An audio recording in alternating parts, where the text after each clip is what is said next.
welcome to Spectrum News at 4. I am Emedion James, coming to you live from Uyo. Let's take a look at today's headlines.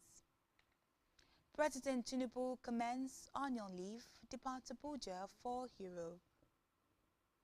Federal government commits 90 billion naira to support 400,000 tertiary students. Plus, Zambia court jails ex-minister for corruption. We'll bring you details of the stories and more in just a moment.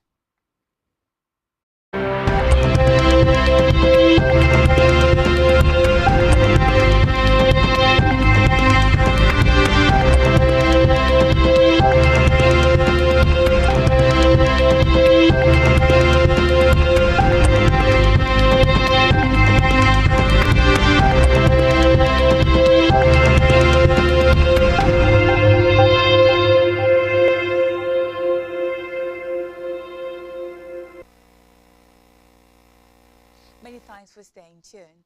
Our first report this afternoon is that President Bola Tinubu today commenced a 10-day vacation, marking the start of his 2025 annual leave. A statement signed by Special Advisor on Information and Strategy, Bayo Onanuga, revealed that the President will spend his 10-working-day vacation between France and the United Kingdom before returning to Nigeria. Recall that Tinubu had just returned to Nigeria last week after a 2-week official trip to Japan and Brazil. The president left Abuja on Friday, August 15, 2025 and stopped over in Dubai, United Arab Emirates, before proceeding to Japan. Meanwhile, President Bola Tinubu has expressed his administration's readiness to work with the National Assembly leadership to dismantle political and bureaucratic bottlenecks stalling the operationalization of state police. Speaking in Abuja during a meeting with members of the Northeast Governors Forum, led by Borno State Governor Professor Zulum, the President said the time had come for a clear, collective path towards community-based policing to reflect the peculiar needs of different regions. Tinubu stressed that while political concerns could always surface around the issue, it must not be allowed to derail urgent security reforms, stating that his government is committed to ensuring that the proposed structure would be insulated from partisanship and designed purely to strengthen safety across communities. The president also vowed not to allow partisan politics or early campaign distractions to shift his focus from national priorities, urging the governors to sustain their commitment to development and security while assuring them of continued federal support. In the meantime, President Bola Tinubu is expected to commission a newly completed 6,000 metric ton lithium processing plant in Nasarawa State. Speaking to newsmen after a closed-door meeting with the President in Abuja, Governor Abdullahi Sule explained that the facility, built by a Chinese investor, has just been completed and is now ready for official unveiling. The governor recalled that in 2024, a 3,000 metric ton lithium processing plant was commissioned in Nasarawa local government area, a project that attracted additional investors after confirming the state's high-quality lithium deposits. Sule described the project as a strategic step in Nigeria's drive to industrialize its solid mineral sector, reduce raw material exports and create local value chains, noting that with the growing global demand, the Nasarawa project is expected to boost Nigeria's position in the international market while creating jobs and stimulating economic growth in the state. Away from that, the federal government has committed more than 90 billion naira to the education and welfare of more than 400,000 students across Nigerian tertiary institutions. This was disclosed by the Minister of Information and National Orientation, Mohammed Idris, in a statement issued in Abuja.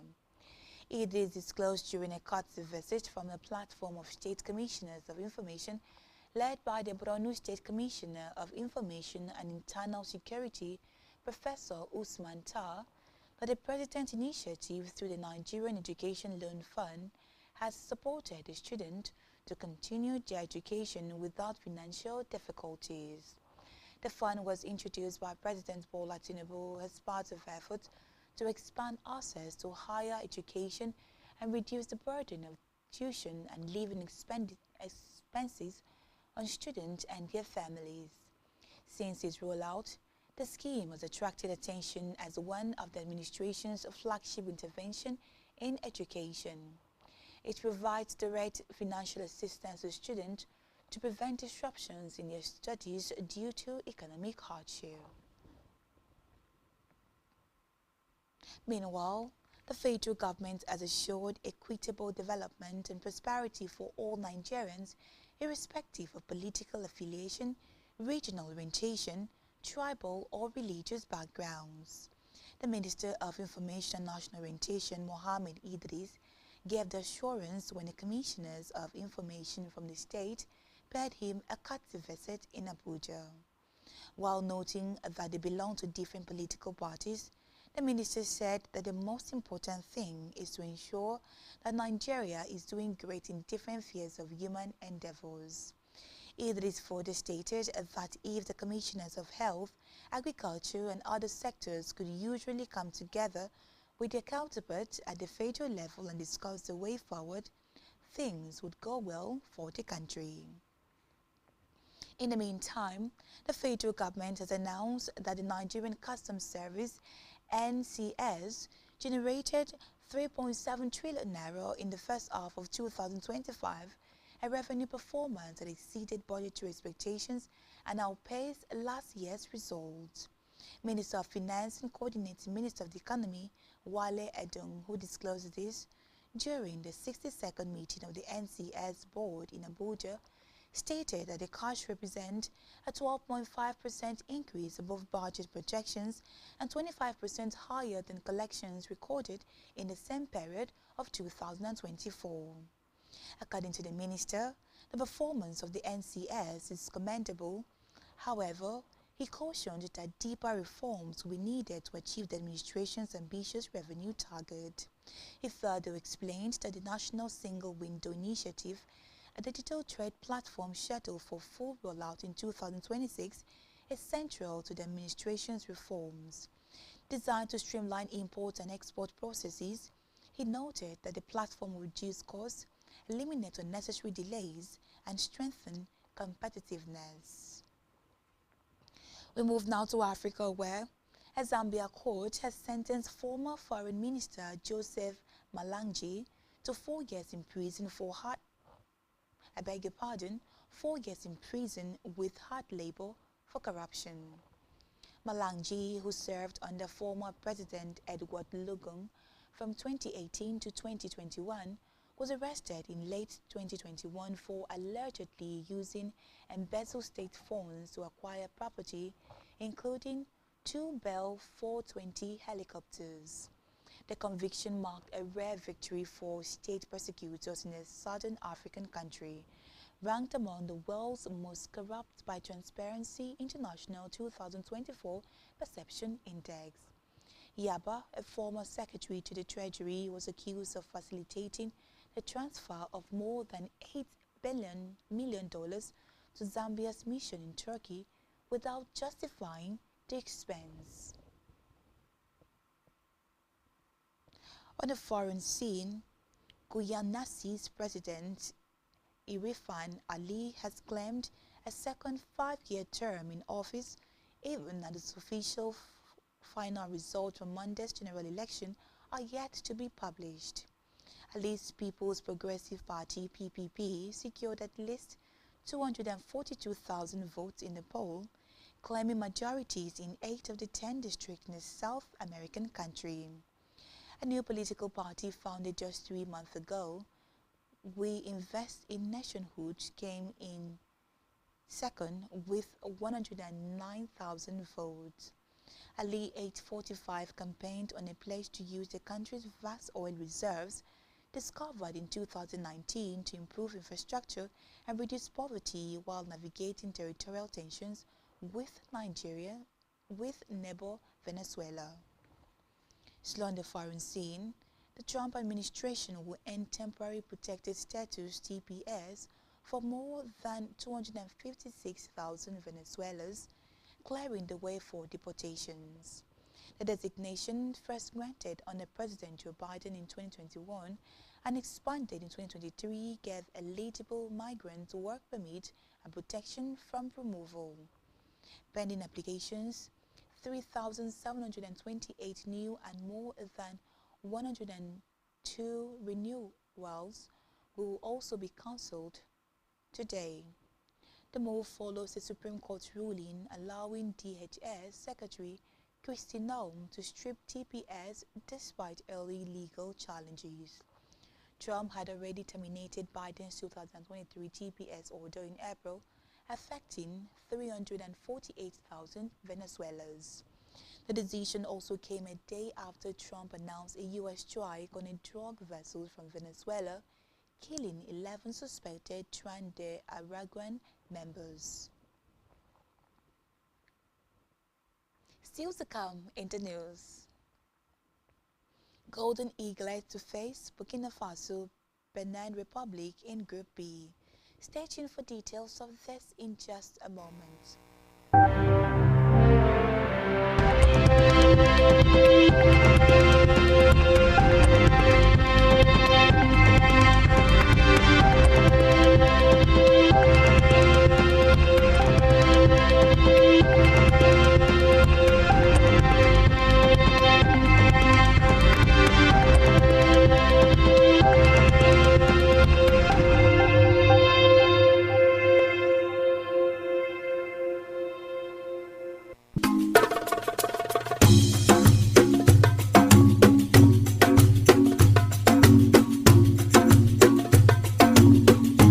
Broadening your horizon is what every living being not only genuinely desires, but heartily pursues and intentionally invests in. For in the gathering of men, only those whose minds are in tune with the dynamics of the past, present, and future innovations, inventions, politics, and governance are respected. They are Spectrum Television, and broadening your horizon is our obsession. Rescan your decoder now to connect Spectrum Television on the frequency 12589, symbol rate 26250. That is frequency 12589, symbol rate 26250. Polarization horizontal, and join our online community at spectrumtvlive.ng. For further inquiries, please call 0704 158 5642 or 0704 541 7707. Spectrum Television, broadening your horizon.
On a business news, the presidency has said that Nigeria is firmly on track to meet its annual non-oil revenue target.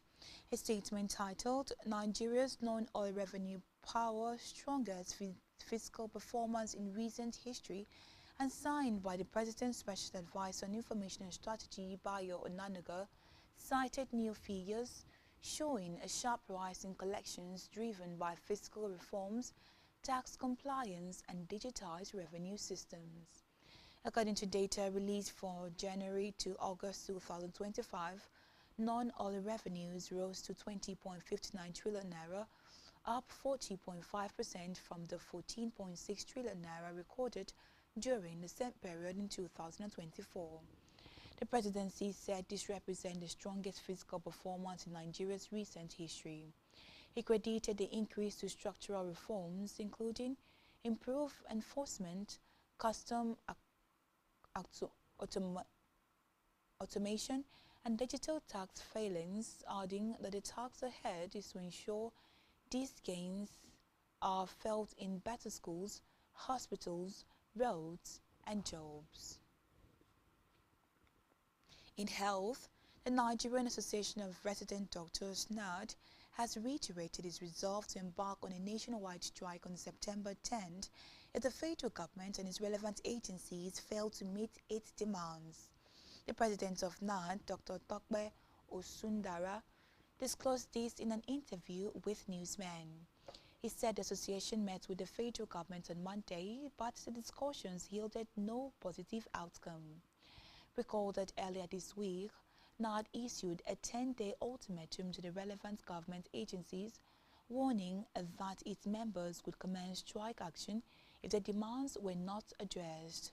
The doctors commended the failure of the federal government to fulfill its promises, noting that a substantial number of resident doctors remain unpaid for their 2025 medical residency training fund, and the refusal to pay the outstanding 5-month arrears arising from the 25% and 35% consolidated medical salary structure review, other long outstanding salary arrears, and the arrears of the 2024 account recommend allowance, among others.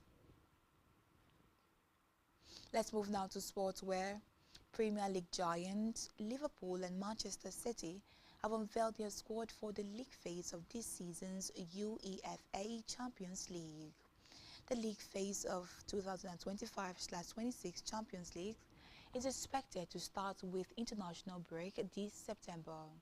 However, Liverpool manager Arne Slot has decided to name the likes of Mohamed Salah, Alexander Isak and Van Dijk in the Red Champions League squad, and Manchester City boss Pep Guardiola has named the likes of Donnarumma, Phil Foden and Erling Haaland in his Champions League squad.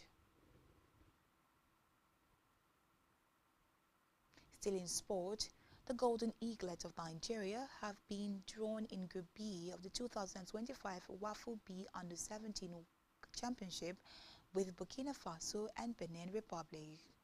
Reports say the draw ceremony for the annual competition took place in Yamoussoukro, Côte d'Ivoire today. Host Côte d'Ivoire, Niger Republic, Togo and Ghana are drawn in Group A.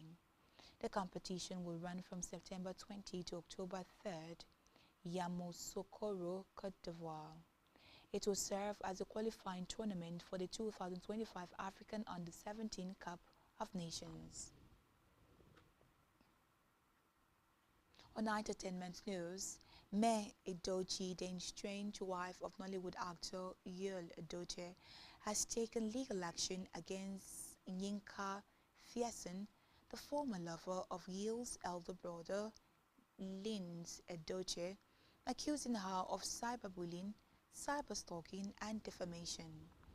In a letter signed by legal representative Grey Law Partners, May alleged that Yinka had repeatedly made damaging posts about her on social media. According to the notice, these posts not only spread false information but also amounted to calculated attempt to ridicule her, tarnish her reputation and place her safety at risk through malicious threats and unfounded claims. The letter further stated that Yinka's alleged actions incited third parties to amplify the defamatory content, worsening the emotional and reputational damage May has suffered. Through her lawyers, May is demanding that Yinka immediately stop publishing harmful content about her, withdraw all previous defamatory posts, issue a public apology, and release retractions across all platforms where the claims were circulated. And that's all we have for you at this time. Do ensure to follow us on social media, subscribe to our YouTube channel, all of which you can find on our website, spectrumtvlive.ng. You have been watching Spectrum News at 4. I am Emedion James. Enjoy the rest of the day. Bye for now.